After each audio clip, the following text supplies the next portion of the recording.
Welcome to the Everything NFL Combine edition of Unexpected Points. Your analytics podcast is going to break down what is important, what's not important, going to highlight a number of prospects that look great according to modeling that I've done. And yes, I'm even going to discuss a little hashtag reporting that I've done behind the scenes, talking to some people on NFL teams about what matters and what sort of work they're doing in their analytics groups with the Combine.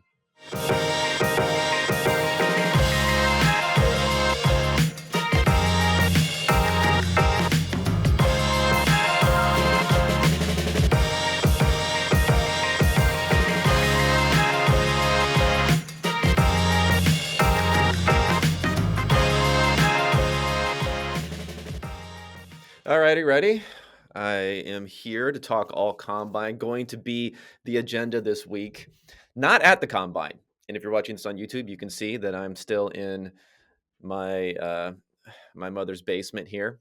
Well, not my mother's basement, but my own basement, discussing things. I will be at the MIT Sloan Sports Analytics Conference, or I should say, I will be in Boston during the MIT Sloan Sports Analytics Conference. I will not actually be attending the conference, a little last minute for me, but I will be at the Sheraton there. Eric Eager, another fellow data scientist here at PFF, is making a presentation. Maybe I can sneak in with him.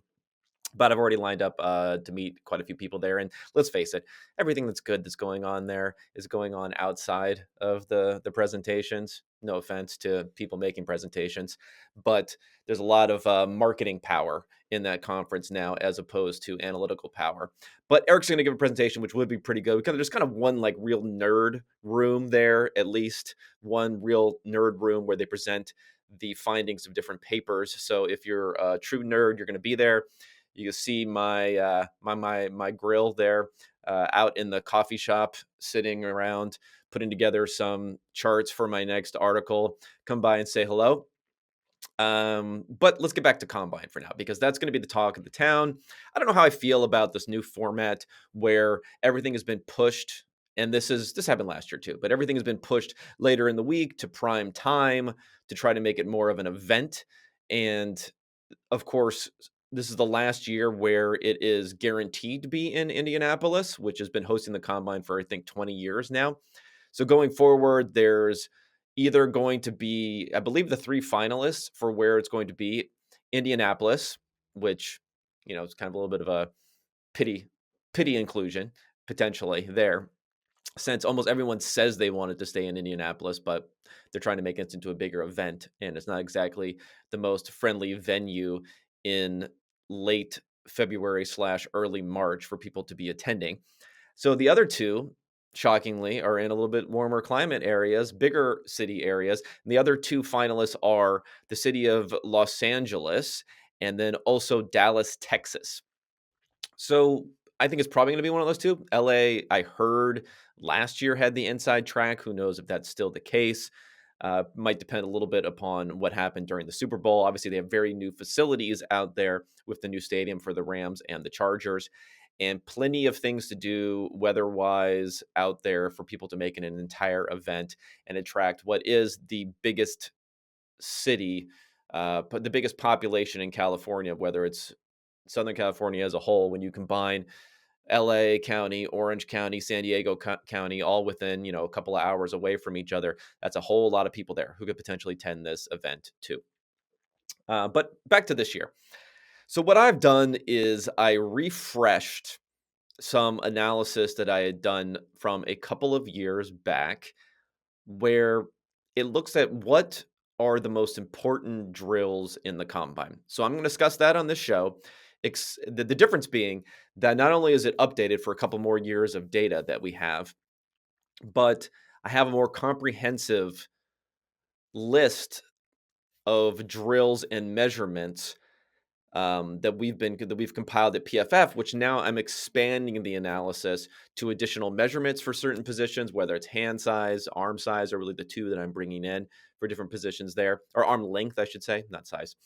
And then for the drills, it's pretty standard, but what I've done is I've added the 10-yard split to the 40-yard dash, and you're going to be hearing me hit a lot on the 10-yard split and its importance and why it makes sense here.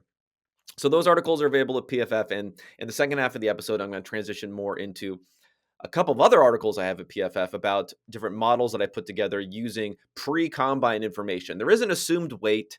There is an assumed draft position based upon mock drafts that are going on a site called grindingthemocks.com. A gentleman named Benjamin Robinson, if you follow him on Twitter, he compiles all the different mock drafts and comes up with a list of expected draft rankings and positions based upon that. So I use that information there. So we'll have some names, sift out some names near the top, who I think is more important, and also some names a little bit further down that maybe you should pay attention to. But before I get into all of that, most of my content at PFF is locked, is premium subscription content. So if you want to get all of my pretty ggplot, ggplot is the package in R that I use to put together all of the different plots and tables. If you want to get access to all of that, you want to get access to the words that I write around it, you want to get access to the results of all the different modeling that I'm doing here, promo code unexpected. Show love for the pod. Get 25% off any PFF subscription. Start now. Get everything you need for the combine. Be on front of it before anyone else. Next week, I'll have the results from this combine put through my modeling to show you who had the best combines for all these different positions. Again, every offensive and defensive position, looking at fantasy value in one article for the offensive skill positions, and then looking at quote unquote real football value according to our WAR statistic in the other articles. So all that's available. Promo code unexpected at PFF. All right, let's get into the articles. Again, the methodology here, I don't know if I really need to get into too much of the nerd shit here, but it's really an update, and I want to give credit to a gentleman named Bill Lauder, who is now, what's Bill up to now? Last time I saw, he has founded his own company. Yeah, CTO and co-founder of Deep Health. He was a machine learning guy at Harvard, I believe. This is part, oh yeah, it's definitely Harvard, because it was part of the Harvard Sports Analytics group there that he wrote these articles for. So what Bill did is he looked at what drills matter in the combine, drills and measurements. He used a technique called ridge regression. I don't want to get into it too much, but it's to estimate these coefficients, so how important these different drills are. And what he was using as what we call in the biz the target variable, or what you're trying to predict, what he was using for that was approximate value, which is a value measurement that Pro Football Reference put together. And there's big formulas behind all of it, but it's a way of estimating value. But again, for something like an offensive lineman, a lot of it's just going to be based upon how much they played and how well the team did in different categories, not really to the individual. So I took the similar technique to Bill, using this regression technique, using these coefficients that you derive for different measurements to gauge their impact, to assess their impact, to quantify their impact. But instead of looking at approximate value, the target variable in what I'm doing is looking at our PFF wins above replacement, or our PFF WAR. For those who are not familiar with PFF WAR, you can look at different articles on the site on this. Eric Eager and others developed it here. And what it does is it uses our 0 to 100 grades, our play-by-play grades also for each player. It looks at what we call their different facets of what they do on the field. So for an offensive lineman, your snaps are going to primarily be based upon your run blocking grade and your pass blocking grades. For a wide receiver, you're going to have receiving grade mostly is what's going to affect things, but then there's also a bit of run blocking that you might do. For a tight end, let's say, you're going to be doing pass blocking, run blocking, receiving, everything involved there. And then on the defensive side of the ball, you have coverage, you have run defense, and you have pass rush. It's really those three things that you're doing. You're doing one of those three things on every single defensive snap. So we grade them on that. We use that grade to derive a value based upon the value of that particular facet. So for instance, passing, which is primarily obviously the purview of the quarterback, that is going to be the most important facet, and a rushing grade is going to be less important. A pass blocking grade is going to be more important than a run blocking grade for an offensive lineman. A pass rushing grade is going to be more important than a run blocking grade, and so on. Receiving grades and coverage grades are pretty extremely important because they highly affect the impact on any particular play. And with all of that, we come out with a figure for our wins above replacement based upon their PFF grading for every player for every season. And it's those numbers that I'm using to gauge whether or not someone is successful in the NFL. Specifically, looking at the first 3 years of a player's career. So I'm looking at all the combine measurements and drills on one side, and then trying to use those to best predict the wins above replacement a player will generate over the first 3 seasons, and breaking it down by each player. So I'm not going to go through every single one. Again, you can get all the details in visual and written form at pff.com, promo code unexpected again. But I'll go over some high level themes and maybe hit on some things for particular positions. Uh, First of all, I would say one high level theme that you're going to see here, and it's going to be part of most of the, like, I didn't do it for quarterback because the drills just don't matter nearly as much a draft position type of base thing here. But if you're looking at all these other positions where the 40-yard dash, everyone is highly focused on. So we're talking about running backs, wide receivers, tight ends, and then on the flip side, if we're looking at the effects for defenders, the 40 is extremely important for edge defenders as far as determining draft position. Somewhat important for off-ball linebackers, pretty important for safeties, and then of course very important for cornerbacks. So what I found is by having a collection of 10-yard splits here, and by having that data to look at, I've found over and over again at these different positions that 10-yard split number ends up being either more important for determining the WAR value, the wins above replacement value, or at least equally important to the 40-yard dash. But yet the 40-yard dash is much more important in determining draft position than the 10-yard split. So if you think about how to use these numbers, again, every number for predicting WAR, every measurement for predicting draft position. If you think about the best way to look at these numbers, one of the best ways to think about it is look at the relative values of those two. You're going to want to pick out the drills that are not as impactful for draft position, because that's what everyone is focusing on. That's what the NFL is focusing on. And find those that have a little bit higher proportion for WAR, and then those are the ones you focus on, and then you can fade and vice versa. I mean, let me just use running backs as an example here, because it is a position that is highly associated with athleticism on the offensive side of the ball. You see players who are late round draft picks sometimes, emerge when given the right circumstance. And at least in the fantasy football world, people get very, very excited about the athletic players who tested well according to different composite scores in the combine. So when you look at this, when trying to predict draft position using these different drills, the 40-yard dash is by far the most important for doing so.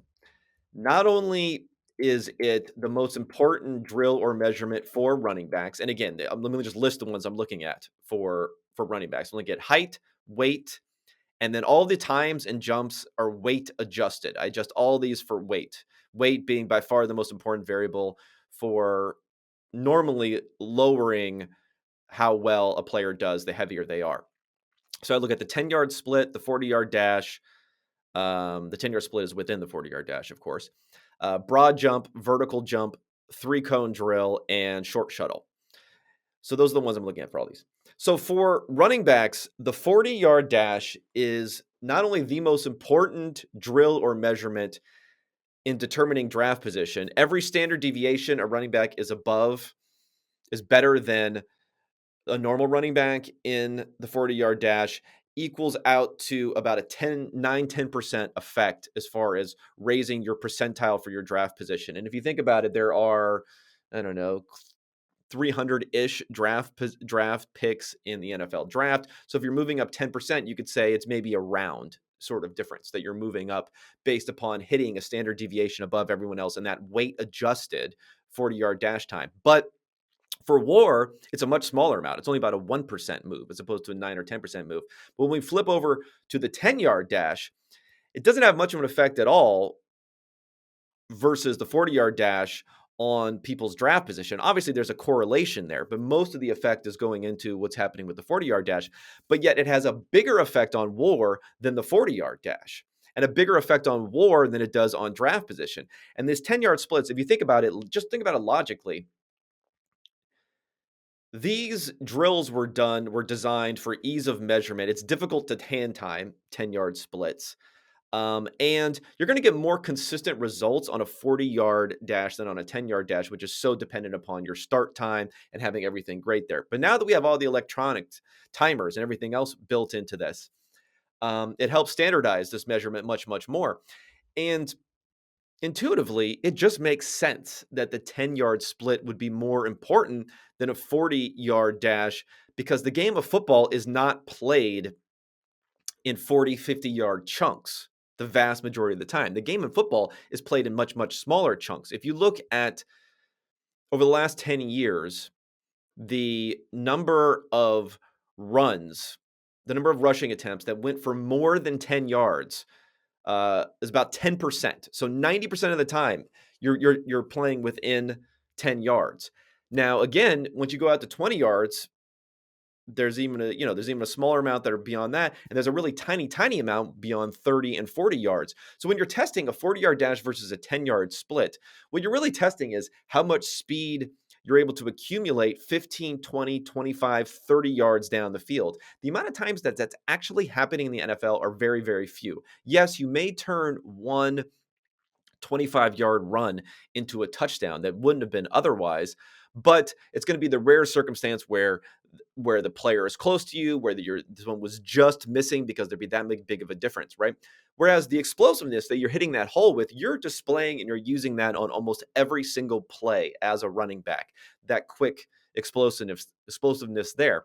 And one player in particular I'll highlight, showing the contrast between the 40-yard time and the 10-yard split for running backs is Aaron Jones. So Aaron Jones was a 182nd pick overall in the 2017 draft. He was taken after Jamal Williams in the same draft in the 5th round. And he makes the top 15 predictions that I have just purely based upon his combine results. And I think people were excited about his combine results. But at 208 pounds, he ran a 4.56 40. So that weight adjusted time is about a 50th percentile time. If you looked at that, you would have said, he has about average-ish speed. Now, he did have other good drills. He had a 127-inch, so 10-foot 7-inch broad jump. He had a 37.5 vertical. He had a 6.82 3-cone time, so that's pretty low. So he did well in other drills also. But specifically, when you look at the 10-yard split that he had, so he had a 4.56 40, and he had a 1.51 10-yard split. And now those times are not as intuitive us to think about, but that weight-adjusted time is in the 96th percentile. That is a time that you associate with someone who runs a 40 in 4.4, not 4.56. That's the type of time that he put up there. And that explosiveness he's shown in the NFL. I don't think anyone would look at Aaron Jones and say he's about an average-ish running back when it comes to sprints, because he's not when it comes to his 10-yard split. So that's a good example there. Another example when we go to tight ends. Now, for tight ends, these positions and these drills are a little bit less important than for some other positions because there's a blocking element that they bring in addition to their athleticism receiving. But the 10-yard split here is much more important than the 40 when we're looking at their WAR projection, their wins above replacement projection. And again, even for receptions, if you look at the depth of target for passes last year, about 60% are fewer than 10 yards. And if you extend it out even further, it's about 85% are within 20 yards. So very rarely are you really having to sprint down the field more than 10, 15 yards to get open and catch the ball. unless you're a speed only type of wide receiver. So again, the 10 is much, much more important for these tight ends. And there are guys who can slip through the cracks somewhat because of their 40 times versus their 10 times. And again, you want to look a lot at the weight adjustments on these. So if you look at Mark Andrews, let me go ahead and bring up my man Mark Andrews here. So he ran a 4.67 40-yard dash at 256 pounds. So if you adjust that for his weight and you look at that one, it's about 7/10 of a second above. So sorry, 7/10, 7/100 of a second above, better than you would have expected. Again, you go in here and you say that's about a middling sort of time for him. Whereas if you look at his 10-yard split, he has the best weight adjusted 10-yard split here at 1.54 seconds. That's a 10-yard split you'd associate with someone who's running easily in the 4.5s as opposed to 4.67, which he actually ran. And it would give you a hint at his explosiveness on the NFL level. So I'd say 10-yard splits, everyone pay attention to those. That's going to be a big thing during this particular event that it doesn't get a lot of focus on much. The other thing I would think about is one of the bigger effects that I found here, offensive linemen and agility. For offensive tackle, it's a little bit more difficult to parse out what's important and what's not because I'm looking at players who end up playing tackle in the NFL, and there are going to be quite a few players who don't end up being NFL tackles who were tackles in college, and they largely get eliminated for the fact that they don't have the right physical traits. So, for instance, on here, my numbers show that arm length is actually negatively correlated with your success as being a tackle. And that's a big measurement that a lot of people focus on. They have cutoffs at maybe 32 inches for arm length. And there's selection bias here, though, because if you're playing snaps at tackle in the NFL and you have short arms, that means you probably have really good stuff going on outside of that. Joe Thomas, for instance, is a guy, one of the best tackles ever, 32.5-inch arms. So he's on the low side there. So you probably have something else very, very positive going on there, and there's a selection bias there. And I think that's also the case here, where you look at agility drills, they only have a small impact. You look at things like the 40 time, it only has a small impact and a bigger impact on draft position, but neither have a huge impact. I think there's more of a skill base to tackle, and there's more of a selection bias where it's only really, really, really looking at the most athletic players who can fit into this bucket. But for interior offensive linemen, the players that we're not thinking about as being as athletic, the ones who can't play on the outside, we get much more significant results. First, arm length is still lower. It's still negatively correlated, even though it's highly correlated with draft position. It's still negatively correlated here. So maybe too much of a focus on arm length. And as far as the athletic drills are concerned, the broad jump is pretty important, where it doesn't have much effect on draft position. The sprints are important on draft position, but not important for PFF WAR, for real value. And the most important thing for these interior offensive linemen is the agility drills. The 3-cone and the shuttle. The shuttle, a little bit more than the 3-cone, are very, very important for WAR, vis-a-vis how much they affect draft position. So I think that's what you're going to want to look at for these players who are, it's going to matter for tackles also, but especially for the guys who are going to be kicked inside. How agile are they? We want guys who are agile and athletic, but they don't necessarily need to be sprinters, which is a weird thing even to think that you need guys who are, playing the offensive line to even worry about what they're doing there. The one thing I'll mention for quarterback, because I'd probably be remiss if I didn't talk about quarterback at all, is the fact that there's not a lot here for WAR, but for fantasy value, the athletic drills are becoming more and more important as ever. In particular, the 3-cone is the biggest one there. The agility there, weight adjusted agility is also important for WAR, but not as much as it is for draft position. And hand size matters. Hand size is coming out as something that matters a little bit here. It's one of the more important drills for determining PFF WAR, and it's not a huge mover for draft position. So I know you're going to hear a lot of stories about Kenny Pickett in particular and his hand size. I mean, we'll see when I run them through the model here after we have all their results, but I wouldn't over analyze it, but it is a thing to take advantage of. And lastly, height is the biggest effect for draft position, and it has virtually no effect on WAR. And we've seen a lot of shorter quarterbacks be early draft picks, so it's kind of hard to disentangle all that stuff with Kyler Murray and Baker Mayfield being number 1 picks, but height doesn't seem to matter as much as it does for draft position, but I think the NFL is becoming a little bit more hip to that as time goes on. Okay, before I get to the defensive positions here for the combine, let's talk about Western and Southern Financial Group. While you focus on your roster moves, Western and Southern helps advance your money moves. Buying your first home, starting to plan a family, wondering how to make your money grow, Western and Southern's playbook of life insurance, investments, and retirement solutions helps you rest assured on game day. Team up to understand needs and address goals with a game plan built just for you. Get started at westernandsouthern.com/PFF. And Hoops fans out there, the latest offer for DraftKings Sportsbook, an official sports betting partner of the NBA, is too good to pass up. I'm talking between the legs, 360 windmill good. New customers can bet just $1 on any team and get $150 in free bets if they win. It's that simple.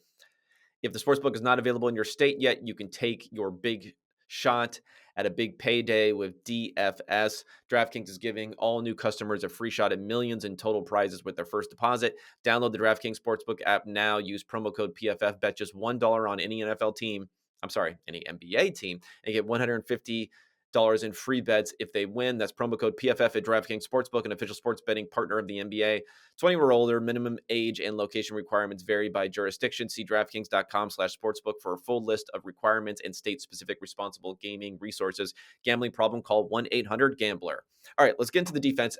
Before that, though, I want to talk a little bit about my very limited research. I basically just hit up people who I know fairly well in NFL front offices who work with analytics groups. I know guys fairly well from maybe half a dozen franchises. I mean, I know guys tangentially, more acquaintances with others in other franchises, but let's face it, there's not a ton that are doing a lot of work here. Kind of just reaching out to them to figure out, what's important about the combine, how much do the drills actually matter, the medicals, the interviews, all that stuff. It sounds like the analytics groups are not getting involved, at least that I talk to, very much so, or at least for the majority of the time, in the figuring out the interview stuff and analyzing that, which makes a little bit of sense. It's more of a feel sort of thing. I've heard from people there that it's more of a thumbs down type of situation in the interviews that they do at the combine, that if you're worried about someone from a quote unquote character perspective or do they love football perspective, it's really to eliminate them from your pool rather than necessarily someone boosting themselves up so hugely in these interviews, despite the fact you'll hear about how so-and-so was on the whiteboard and it was so amazing, how a particular quarterback was the smartest guy in the room type of situation. You could probably fade a lot of that type of noise. The medicals are a big deal. So guys are working with medicals in NFL front offices, in analytics groups here. And that's going to be the one thing that's going to drive draft position, that's going to stay fairly tight-lipped. We talk about HIPAA a lot here, but so we talk about some real stuff here as far as not wanting to release that to the public. And when you see guys who are going to fall a lot, they've either been eliminated from the draft position or have been thrown maybe in the toss a pick at them in the last round type of category because of worrying medicals that you'll have for different players. And, when guys are being scooped up and we're saying it's a great value pick, normally value picks are, number one, just difficult to have because you have to have all these different teams missing on someone for them to truly be a value.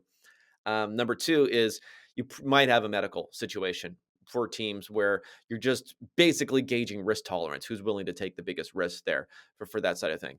And when it comes to the drills, it seems like there are some thresholds, there's some other things going on here, but there is a whole scouting industrial complex here for these different teams. And these scouts have been, hand timing these different drills right there with the players. So I think scouts still have a lot more control on how these drill times and measurements are interpreted and are used in the ranking process than analytics groups, which makes sense. And maybe it's just kind of more of a slow chipping away there. And these analytics groups for a lot of teams are just not that robust. So they're spending their time doing a lot of other things rather than necessarily digging through things like combine 40 times when you have pretty strong opinions among scouts and player personnel guys as to what those mean anyway, or how to marry those with the tape also that they're doing. Okay, so that's my spiel on my informal reporting that I've done there. Let's get to defensive positions. Defensive positions and the combine, what matters or not. Here again, the 10 matters a little bit more than you would think, but it's not as dramatic as it is for offensive players, the 10 mattering more. I would say edge defender is an interesting one because the 40 is the most important drill for any position, any defensive position for edge defenders, yet it's, more minor as far as its effect on PFF WAR, although it is the most important thing for PFF WAR. And the other effects are really, really small. So the only interesting thing here is that smaller size has been a little bit more effective for PFF WAR, probably because the smaller the player, the more likely they are a pass rush specialist, which we're going to feed into a little bit more into our numbers. Interior defenders, 3 cone is pretty big here. I'm surprised by how big it is. Doesn't have the biggest effect on draft status. It's the second biggest effect. Also, the 10-yard split has a big effect on draft status, but the 3 cone is pretty important. And another interesting thing here for these interior defenders, so we're talking about the guys who are playing on the defensive line in the middle, weight, significant positive to have a bigger weight. And I do think there is a move in the NFL for having bigger nose tackle type guys to plug up the middle when you also have a focus on, you're bringing a safety out of the box a lot of time. You're putting them back here in these 2 high defenses. You're downsizing linebackers to focus more and more on coverage. You're bringing in an extra, nickel is the new base, right? A lot of times in these defenses. So the more and more you do that, the more having maybe, everyone was kind of really focused on this interior pressure that someone can bring, but at least on early downs, on run favored downs, having someone who can handle a couple of gaps up front, a bigger player who can handle a couple of gaps up front can be very, very valuable in not having to dedicate additional resources from the back end to stop the run there and be able to play more on coverage. So I think there can be this weird phenomenon where everyone's focusing on defenses getting lighter in a lot of different areas, but maybe getting a little bit heavier on the interior, at least that's what my numbers are showing, can be more valuable. Not a lot for linebackers to think of. Speed is not really important for them, vis-a-vis what it is for the draft being the most important thing. If we go on to, I thought safety and cornerback were interesting. It's a little bit like the offensive tackle and the interior offensive lineman, where you can get disqualified from playing cornerback more so for not having the right measurements than you can at safety, yet the measurements show up as being much more important, especially speed, which you wouldn't think would be necessarily hugely important for a safety. Much more important there than for cornerback. Again, there's probably a selection bias issue here where the cornerbacks are already selected for the most athletic, fastest guys. So we're not going to see it show up as much, but it still has a bigger effect on draft position than on WAR. So again, fade it maybe a little bit for cornerback and then think about it a little bit more for safety. Devin McCourty, Jamal Adams, Adrian Amos, Eric Berry, they all posted 40-yard dash times that were at least 13 of 100 seconds faster. So more than a tenth of a second faster than their weight adjusted expectations. And, some of those guys were early draft picks, of course, but it kind of just shows that they've been some of the most productive guys by PFF WAR in their first few seasons, and they were also fast, but yet we're not playing the cornerback position. We're playing the safety position. All right, before I get into my modeling on the most important rookies potentially for fantasy football, let's talk about Manscaped. I'm asking, can I get a round of applause, everyone? I don't know who that. Maybe I should have had a sound drop in here for some applause. But today, I'm excited to announce Manscaped launched their Ultra Premium Collection. Believe it or not, it's for your not so private parts. I'm talking about a leveled up hygiene routine with your favorite manly scent. This is an all-in-one skin and hair care kit for the everyday man that covers you from head to toe, literally. Manscaped is trusted below the waist. Now trust them with the rest. Join 4 million men worldwide who trust Manscaped by going to manscaped.com for 20% off and free shipping with the code PFF. I'd recommend using their products in this order. Hop in the shower and scrub-a-dub that body with the Manscaped body wash. Lather up your hair with the 2-in-1 shampoo conditioner to keep your noggin toggin. I don't even know what toggin means. What is noggin? I know what noggin means. I don't know what toggin means. I'm going to have to get a explainer on this one. Dry off and spray on the hydrating body moisturizer to reinvigorate dry skin. You spray it on? That's interesting. Put on the Manscaped deodorant for obvious reasons. Pop up pop that Manscaped lip balm on. No one is out here kissing chapped lips. Getting dressed after is optional. I guess it's a joke. Wear one great scent all day long. Get 20% off and free shipping with code PFF at manscaped.com. That's 20% off and free shipping with code PFF at Manscaped. The power of attraction is now in a bottle thanks to Manscaped. Okay, let's get to my analysis. So I got pre-combine, and I'll update these after the combine. Although, like again, the combine is not hugely important in moving these guys' projections, but I'll update it post-combine. Especially, I'll update the draft position changes that happen with the combine. Is probably more important than the actual results themselves. I'll talk about the methodology here. First, for running backs, what I did was I used a couple different models, what we call an ensemble, where you use multiple different models here, a tree-based model, and then also a regression model here. And the things that I found to be most important, and I crunched a shit ton of different numbers for these different positions to try to figure out what's most important. Draft position, most important, shocking, right? And I'm using assumed draft permission from grindingthemocks.com. So draft position, this is running backs share of total team yards. So this is going to figure out, and I'm looking at this not just on season-long basis. I'm looking at individual games. So I can get the share of those individual games for players who may have missed games to have the most accurate number there. So how much not only is a running back taking up of the backfield touches, but how involved are they in the receiving game? How big are they as part of the total offense? Rushing yards per game, share of total team touchdowns. So pretty similar to share of total team yards, except for touchdowns. And this is in, again, descending order of what's most important. 40-yard dash, which is not part of this analysis, but will be for the next analysis. Receptions per game, weight, and age.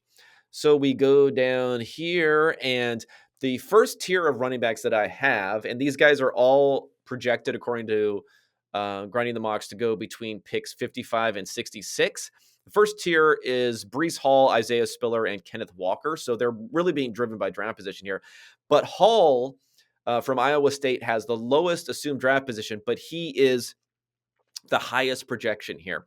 Why is he the highest projection? Well, he had 36.5% of the yards for his team and 50% of the touchdowns. Now, those numbers are actually worse than Kenneth Walker, who is slightly lower than him. I mean, we're talking about, first off, I should say for this class, Hall, as of right now, is a 90th percentile guy, 91 percentile. That's not great. And mostly because their draft positions are not that high. Normally, you'd be hoping, and for last year, when we're talking about the big running backs there, Williams, Najee Harris, for those guys were more like 95th, 96th, 97th percentile. These guys are 90th. So just keep that in mind there. But what Hall does bring that Walker does not bring, and this is what pumps him up, is, well, and he's expected to be a little bit bigger, so that matters a little bit.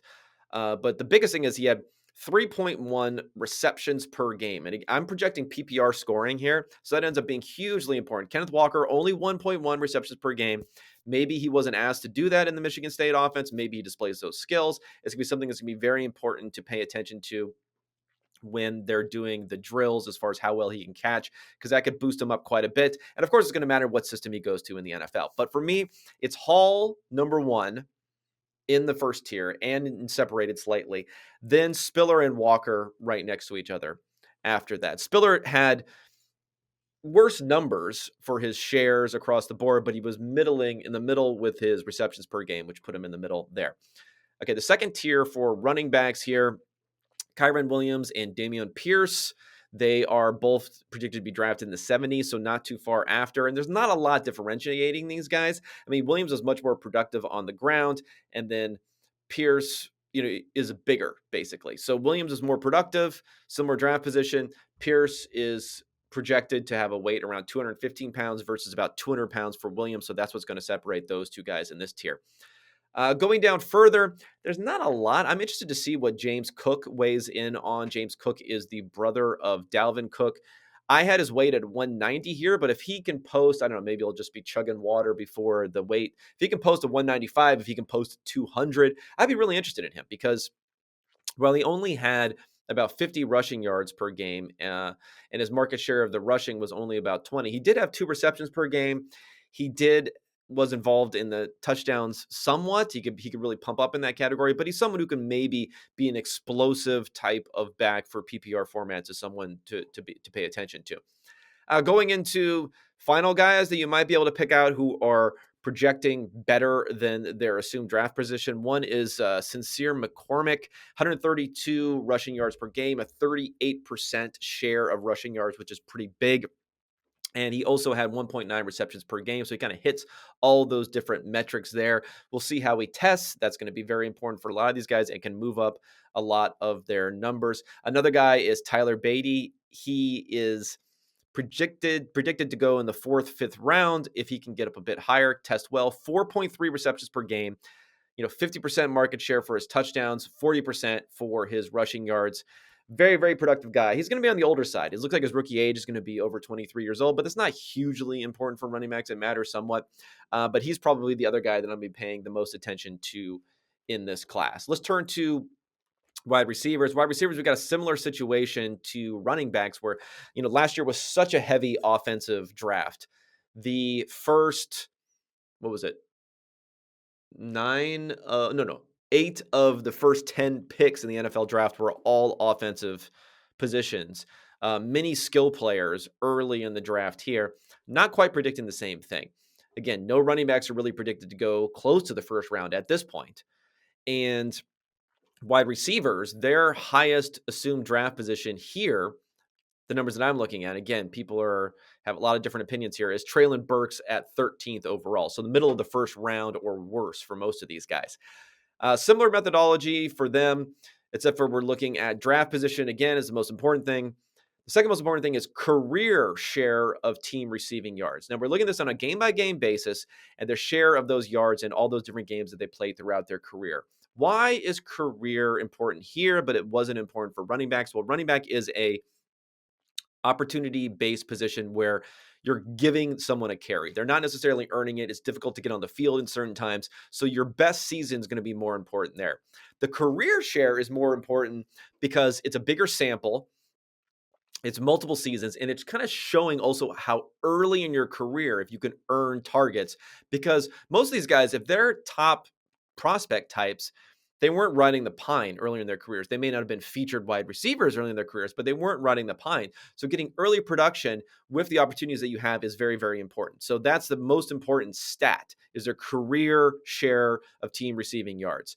Next is their best season share of receiving yards. Next after that is their career share of receiving touchdowns. Then draft age, weight, best season yards per route run.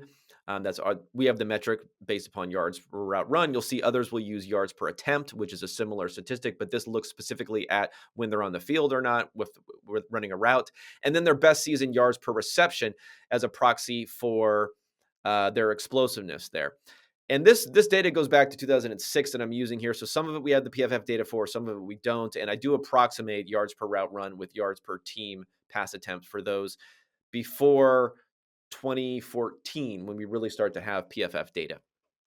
Okay, wide receiver class. Treylon Burks is my number one guy on the draft board. But if you look, many people are big on Drake London or Garrett Wilson, who are very, very close to Burks as far as expected draft position.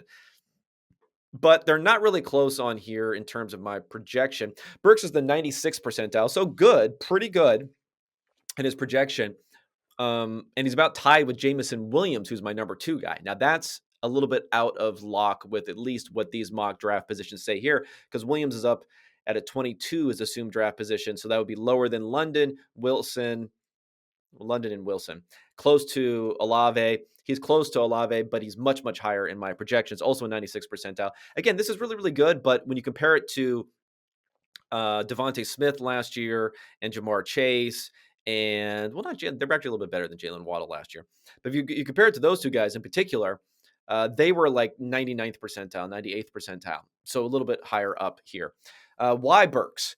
Well, his assumed weight is 225. We'll see what he weighs in. It doesn't matter that much for this one. But that's part of it. I mean, it's really just a production-based metric. His career share of market of yards is almost 36%. That's better than a lot of guys' best season for what they've done over his career. Now, maybe didn't have as much competition as you would in Alabama and other places. I do make adjustments for having multiple first round receivers, top 100 picks that you have to compete with, where I boost up the numbers a bit here. He didn't have that, but still 36% of receiving yards over his career, which is a huge number, one of the best ones out there. 37% in career touchdowns. So he's doing both. And in his best season, he was about 42% in his market share of receiving yards. 3.6 yards per route run, which leads the class. Only 17 yards per reception, which is a bit lower. But I'm going to have some numbers that I'm going to look about at press coverage, because he didn't face press coverage a lot. He played in the slot a lot, which dragged down his yards per reception and his ADOT. But when he was pressed, when he did play on the outside, he was excellent and had an 18 ADOT and was the best performing player in limited sample in that regard. So that's not a concern for me with Burks.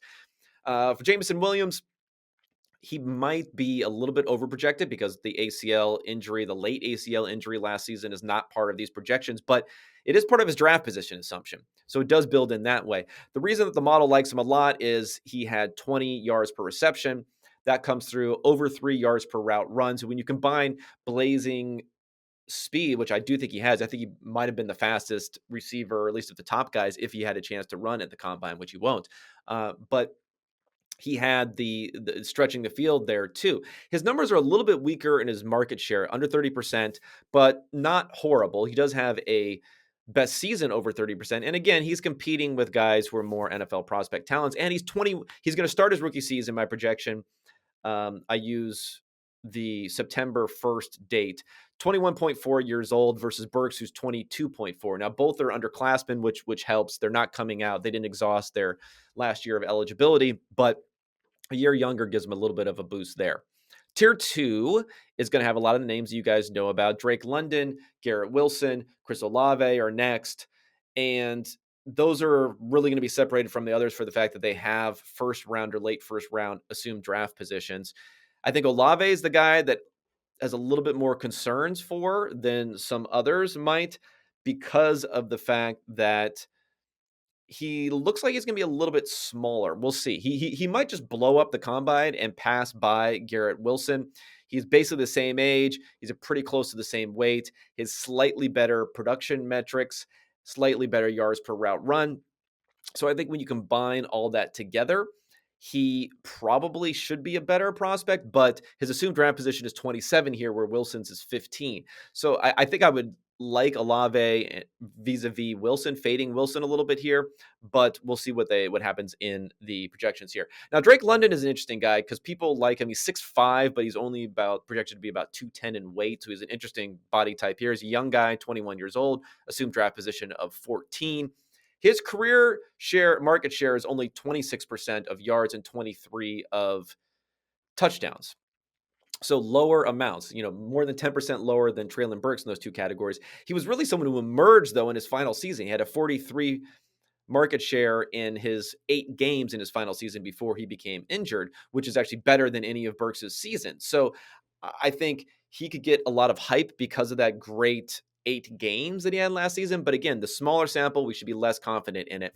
And his yards per route run was 3.5, which is almost up there and right there with the top guys there too.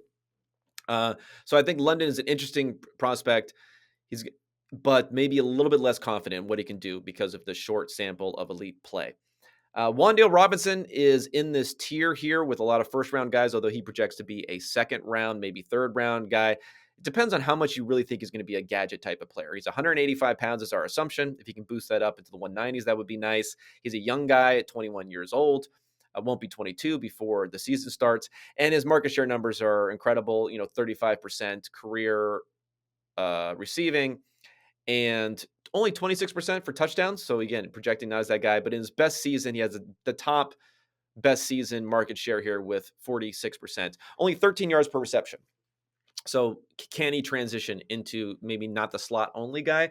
But then again, we saw, Elijah Moore and Rondale Moore be in that mix for early second round type of picks or better.